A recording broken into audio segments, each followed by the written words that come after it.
Давай сэкономим своими руками. В этом видео я покажу, как просто сделать бюджетный, но в то же время надежный и красивый диван.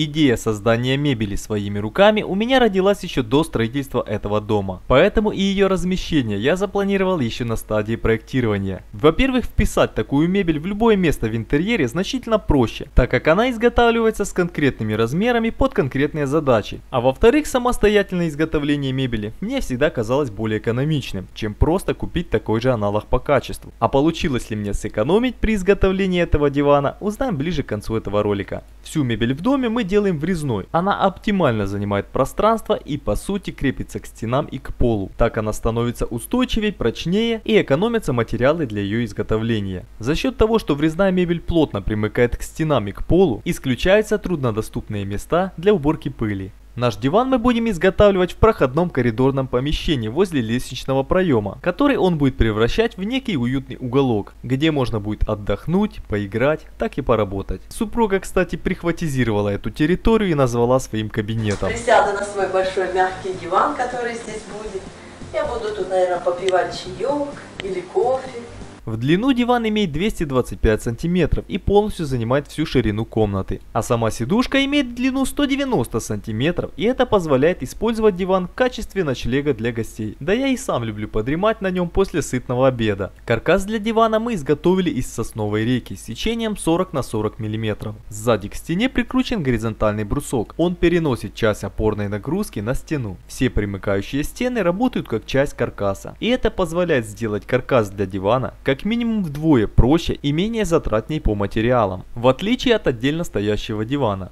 Переднюю часть дивана закрывают две обожженные доски. Сухие сосновые доски мы обожгли с помощью газовой горелки до черноты, почистили их щеткой и покрыли акриловым лаком. Эту часть дивана можно также закрыть выкройкой из фанеры, обшитой той же диванной тканью или кожзаменителем.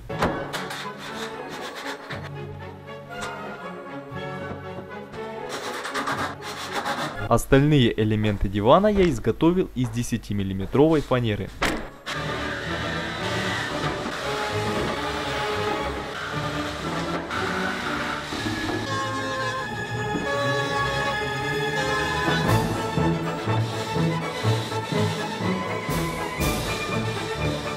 Выкройки из фанеры я усиливал с помощью деревянных реек, которые приклеивал с помощью столярного клея ПВА и фиксировал саморезами.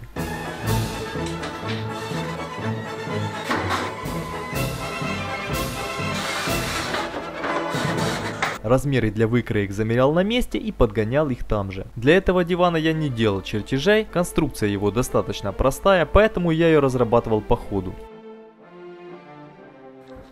Сидушку дивана я разделил на 3 съемные части. Это позволило использовать пространство под ним для хранения вещей. Самыми сложными выкройками оказались боковые вставки. Они монтируются под уклоном и в них присутствуют фанерные выступы. У этих фанерных выступов есть логическое назначение. После приклейки поролона и обшивки его тканью они формируют ровную кромку примыкания.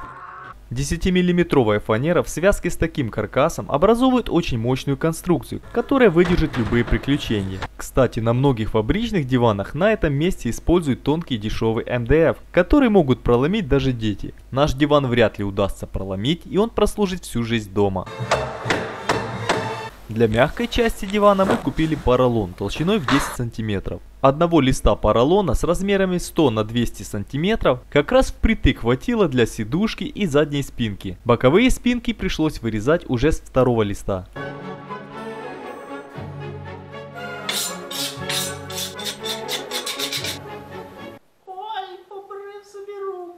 Я предпочитаю резать поролон с помощью хорошо заостренного кухонного большого ножа. Вариант резки поролона с помощью раскаленной струны мне не подошел. При порезке струной выделяется очень много неприятного запаха, и в жилом помещении эту процедуру лучше не производить. По направляющей сначала намечаем линию разреза, а потом за несколько раз прорезаем поролон до основания. Чтобы не повредить половое покрытие в основании, под линию разреза я подложил стальную линейку. Точно так же можно резать поролон и под углом, используя в качестве направляющих одну из выкроек. Все выкройки поролона я вырезал с небольшим выступом, примерно в полсантиметра во все стороны. При обтягивании тканью она сожмет поролон, и тогда он будет сходиться идеально.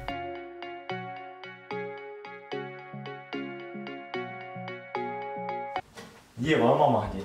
На почту пошла.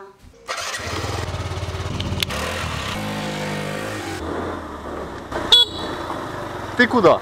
Коммуналку платить. Витуля, ну камон, садись.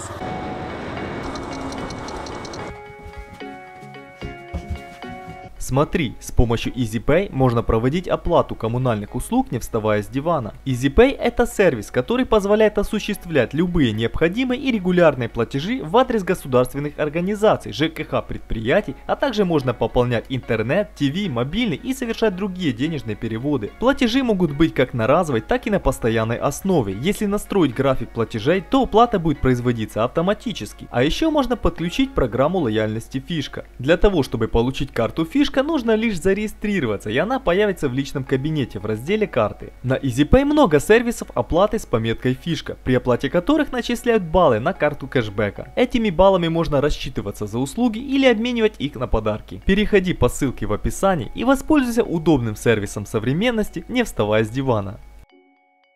Поролоны к фанерным выкройкам я приклеил с помощью полиуретанового клея герметика, который нанес тонким слоем по периметру. При застывании он практически не выделяет запаха, поэтому мы отдаем ему предпочтение при использовании в жилом помещении.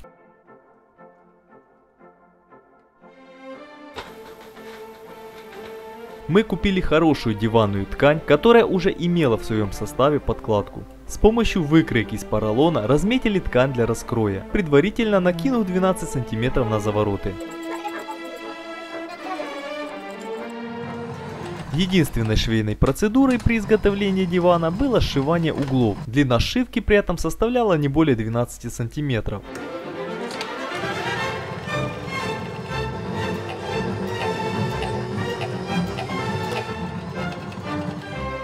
На углу заранее оставлялись 2-сантиметровые напуски, они после складывания сшивались по начерченной линии. При подходе к углу шов желательно немного завернуть по радиусу, в последующем это даст более круглую форму угла.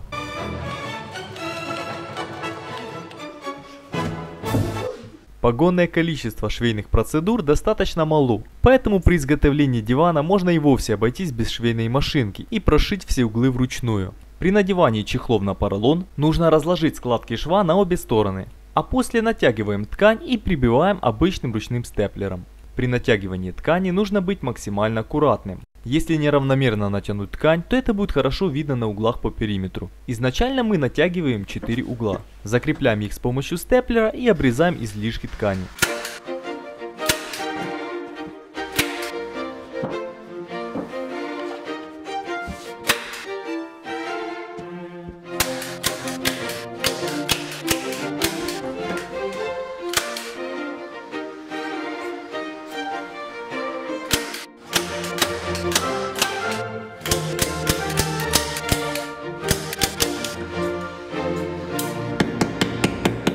После натягиваем равномерно ткань на всех 4 сторонах.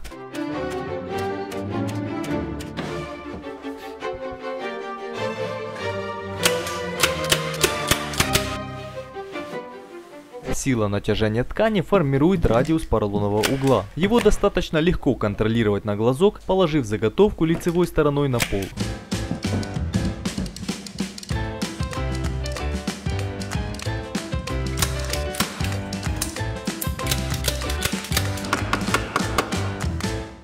Скобы я прибивал шагом примерно в 20-30 мм. Такого шага вполне достаточно, чтобы удерживать ткань. Спинки дивана я фиксировал с помощью саморезов. Они цепляются задними брусками за подоконник и за декоративный рейк.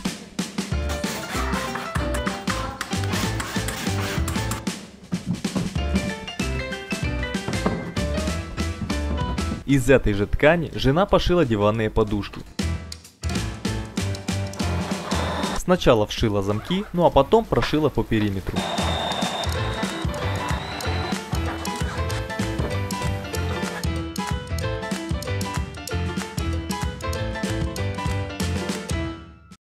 За счет нижних реек сидушки вставляются в диван просто в распор, без какой-либо дополнительной фиксации. Теперь их легко вытянуть и вставить обратно, для доступа к поддиванному пространству.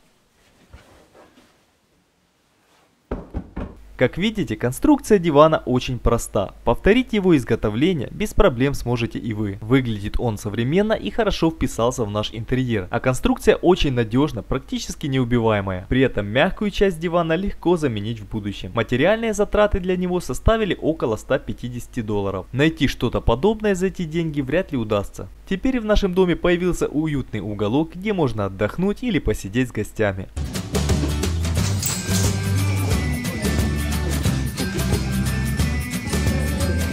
Спасибо.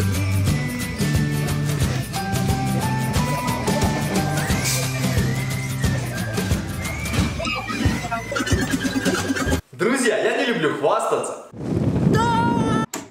Да! Это первая серебряная кнопка в нашем городке. И это наша общая заслуга. Спасибо всем, кто поддерживал нас, делился нашими видео, писал под ними комментарии. Мы и дальше будем стараться оправдывать ожидания. И надеемся, с вашей помощью привезем в наш Яготин еще и золотую кнопку. Хорошие люди должны держаться вместе. Подпишись на наш канал. А также я прошу тебя, оцени это видео вот здесь, по пятибалльной системе. И не забудь оставить свое мнение в комментариях. С вами был Гена, канал My Galaxy. Жизнь своими руками. Увидимся в следующем видео. Пока. Да! Спасибо.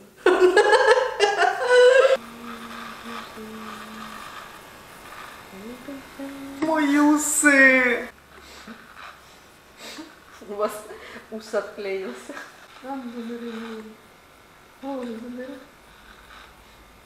Да кусики же, пропуск в трусики. По-моему, неплохо. Ну камон, Витуля, мне такая прическа не нравится. И как мне теперь все вернуть обратно? Не, если вот так смотрю, почти незаметно.